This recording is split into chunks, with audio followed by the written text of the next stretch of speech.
नमस्कार, मैं प्रेम, आप देख रहे हैं एमके न्यूज़ इंडिया। आरजेडी विधायक सुधाकर सिंह जो है आज एक प्रेस वार्ता करते हैं जिसमें तमाम विषयों पर चर्चा करते हुए नजर आ रहे हैं। वहीं आपको बता दें कि सुधाकर सिंह ने नीतीश कुमार के विकास कार्यों पर बड़ा सवाल खड़ा कर दिया है। उन्होंने कहा है कि जिस तरह से ग्रामीण विकास कार्यों में घपलेबाजी हो रही है, पथ निर्माण में जिस तरह से घोटाले हो रहे हैं और जिस काम को कम बजट में होना चाहिए था उसमें 100 गुना से ज़्यादा जो है पैसे लगाकर जो है टेंडर पास करा दिया जा रहा है, ताकि जो है उसमें मिली भगत होकर जो है 10 से 20% की जो है अवैध रूप से पैसे की उगाही की जाए। और तमाम बातों को जिक्र करते हुए नज़र आ रहे हैं। बिहार के मुख्यमंत्री जो नीतीश कुमार हैं, उनके विकास कार्यों को क्या कुछ करते हुए नज़र आ रहे हैं, पहले उनकी बयानों को सुने। सुधाकर जी क्या कुछ कह रहे हैं।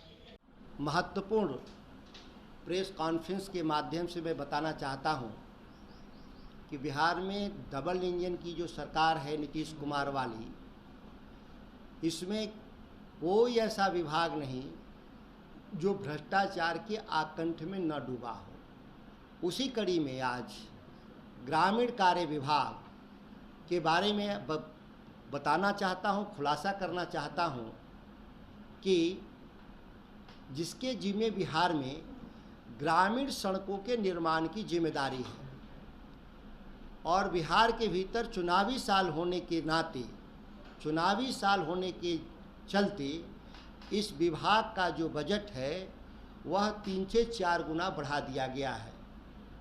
तकरीबन इस वर्ष 20,000 करोड़ रुपए खर्च किए जा रहे हैं बिहार राज्य के ग्रामीण सड़कों के निर्माण, उन्नयन, रखरखाव के लिए। सबसे आश्चर्यजनक बात यह है कि यह 20,000 करोड़ रुपए की परियोजनाओं में जिस तरीके से भ्रष्टाचार को डिजाइन किया गया है संस्थागत रूप से, 10,000 करोड़ से ज़्यादा रकम राजनेताओं, प्रधान सचिव दीपक सिंह, अभियंता प्रमुख भागवत राम सहित बिहार के निचले अधिकारियों ठेकेदारों द्वारा 10,000 करोड़ रुपए लूट लिए जाएंगे, जिसका मैं साक्ष्य के साथ इस बात को रखना चाहता हूं कि किस तरीके से इन लोगों ने जो तैयार किया है लूट का तंत्र, उसको हम संक्षेप में बताना चाहते हैं। बिहार में जो ग्रामीण सड़कों का निर्माण या रखरखाव हो रहा था, तो यह परियोजना के आधार पर होता था, एक यूनिट के आधार पर होता था कि किसी गाँव में एक सड़क बनानी हो तो एक यूनिट माना जाता था और उस यूनिट के आधार पर टेंडर निकाला जाता था।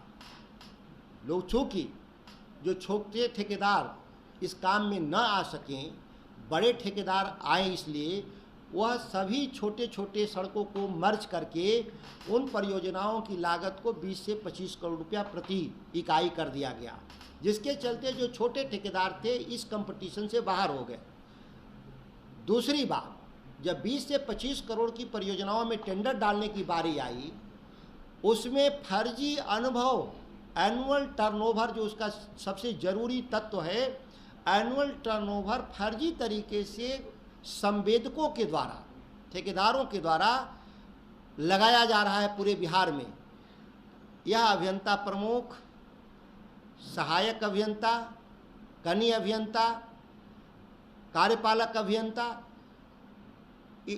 मुख्य अभियंता सहित ये तमाम लोग इस सिस्टम में जो लगे हुए लोग हैं, उन लोगों के पास एक सिंडिकेट बना दिया है कि जो लोग कट मनी पहले दे देंगे सरकार के अधिकारियों को, उनके कागज फर्जी तरीके से भी पास कर दिए जाएंगे और जो लोग पैसा नहीं देगा, सही कागज रहते हुए भी उनको टेंडर से बाहर कर दिया जाएगा।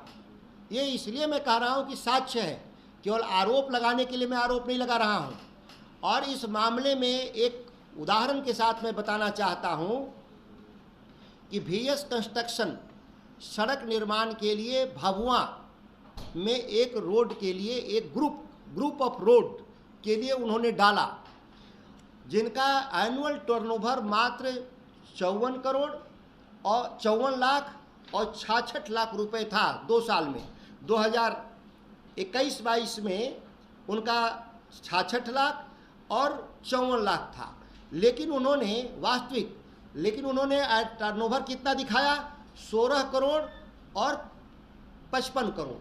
अब समझ में नहीं आया कि जिसकी क्षमता 54,66,00,000 है, वह एक फर्जी सर्टिफिकेट के जरिए बीएस कंस्ट्रक्शन विभाग में कागज जमा करता है कि हम 55 करोड़ रुपए और 16 करोड़ रुपए का हम काम किए हैं, जबकि यह टर्नओवर का जांचने का एक ही तरीका है कि उन्होंने जीएसटी कितना भरा। जीएसटी का जो पोर्टल है वह पब्लिक डैशबोर्ड है, जिसमें कोई भी जाके देख सकता है कि कौन कंपनी कितना जीएसटी भर रही है। जब विभाग के पदाधिकारी कार्यपालक अभियंता के सामने जब साक्ष्य था सरकार का, तो एक लिखित दस्तावेज जो फर्जी था उसके आधार पर उन्होंने टेंडर पास करने का काम किया। यह जब मेरे संज्ञान में जब आया, मैं एक उदाहरण दे रहा हूँ, इस तरह के सैकड़ों उदाहरण है मेरे पास। मैंने इसकी जांच के लिए 9 अप्रैल को प्रधान सचिव दीपक सिंह को मैंने दिया कि इसकी जांच की जाए, ये फर्जीवाड़ा पूरे बिहार में हो रहा है। दीपक सिंह ने अभियंता प्रमुख भागवत राम को दिया। भागवत राम उसी कार्यपालक अभियंता के यहाँ जांच के लिए भेजा जो टेंडर किया था। जांच के बाद वही कार्यपालक अभियंता साक्ष्य सहित बताता है कि जो एनुअल टर्नओवर कंपनी के लिए दिया गया है, जिसको पहले वो सही कहा था, उसको कह रहा है कि गलत हुआ है। अपनी गलती स्वीकार कर लेता है कार्यपालक अभियंता जांच में, दोबारा जांच में संतुष्ट नहीं होते उसके जांच से, क्योंकि वो पहले ही से तय था कि उस ठेकेदार को काम देना है। ये पहले ही ये लोग 5 से 10% योजनाओं में तय कर लिए हैं। जो जमा कर रहा है उनके लिए नियमों को कैसे तोड़ा जा रहा है। अभियंता प्रमुख ने दोबारा जांच का आदेश सुपरिटेंडिंग इंजीनियर को देता है। सुपरिटेंडिंग इंजीनियर को आदेश देता है इस आलोक में कि उसी सीओ जो फर्जी सर्टिफिकेट सीओ दिया है उसी से जांच कराया जाता है। तो कोई भी व्यक्ति जो फर्जी कागज बनाएगा, वह व्यक्ति कैसे कहेगा कि हम गलत बनाएंगे। तो वही चार्टर्ड अकाउंटेंट कहता है कि नहीं, कागज मेरा सही है और सरकार में जो कागज जमा है उसके बारे में मुझे कुछ नहीं कहना। तो सरकार के द्वारा जो कागज है उसको नहीं मानना और एक चार्टर्ड अकाउंटेंट के कागज के आधार पे उस कंपनी को काम देना, यह एक कार्टेल साबित करता है कि इसमें प्रधान सचिव, अभियंता प्रमुख, मुख्य अभियंता, सुपरिटेंडिंग इंजीनियर, कार्यपालक अभियंता, यह पूरी चौकड़ी है डिपार्टमेंट के भीतर, वह सभी लोग मिलकर के हिस्सा बांट रहे हैं। जो खुलेआम इस बिहार में 10,000 करोड़ से कम की लूट नहीं होगी, इसका पूरा प्रमाण सहित। और इस तरह के दर्जनों नहीं सैकड़ों मामले बिहार में हैं। केवल मैं बीएस कंस्ट्रक्शन का एक उदाहरण मैंने दिया और इसमें बाकायदा आपको साक्ष्य सहित मैं दिया हूँ कि किस साल में उनका कितना जीएसटी जमा है। लेकिन चार्टर्ड अकाउंटेंट के द्वारा ये दिखाया गया कि नहीं, उनका टर्नओवर 100 गुना ज़्यादा है, 10 गुना नहीं। 54 लाख को 55 करोड़, 66 लाख को 16 करोड़, 100 गुना फर्जी तरीके से बढ़ा दिया गया। और उसके बारे जो कंपनी है उसके बारे में सच्चाई है कि कोई अनुभव नहीं, और उसको काम देने के लिए किस तरीके से संकल्पित है लोग, यह साक्ष्य के तौर पे आप देखेंगे।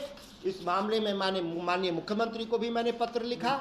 इसकी जांच कहाँ तक है ये समझ में नहीं आया।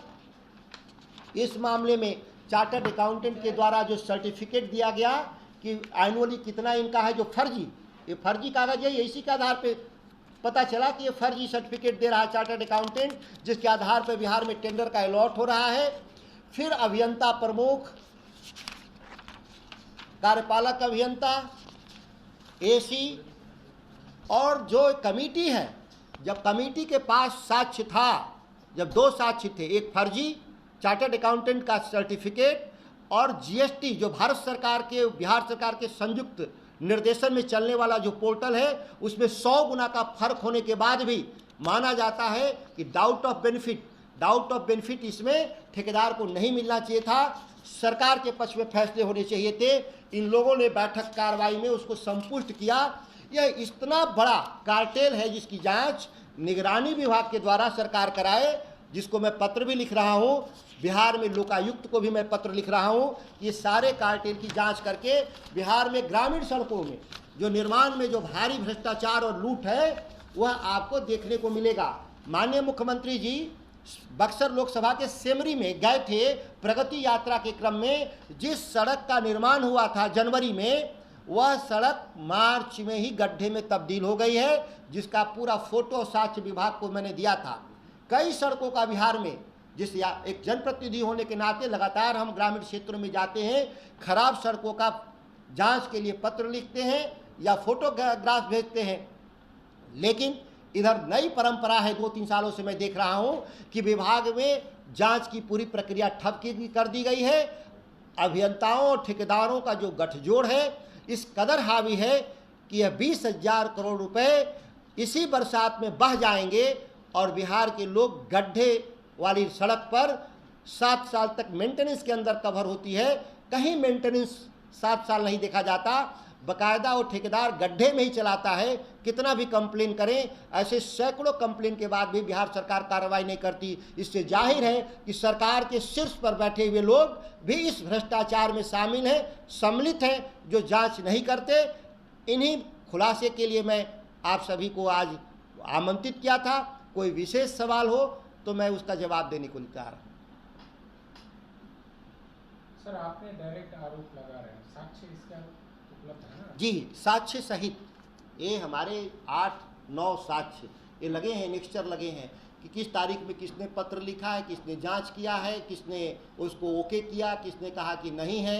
ये विभाग ये जो जीएसटी का जो सर्टिफिकेट है वो लगा हुआ है। ये सब सरकारी साक्ष्य हैं, इसमें कोई निगरानी डिपार्टमेंट को देके इसका जांच कराना आवश्यक है। निश्चित तौर पे सरकार के खिलाफ सरकार जांच नहीं करेगी, निगरानी भी सरकार का ही हिस्सा होता है। फिर भी मैं उनको लिख रहा हूं और इसमें हम माननीय लोकायुक्त से उम्मीद है कि इसमें जांच कर करके न्याय करने का काम करेंगे।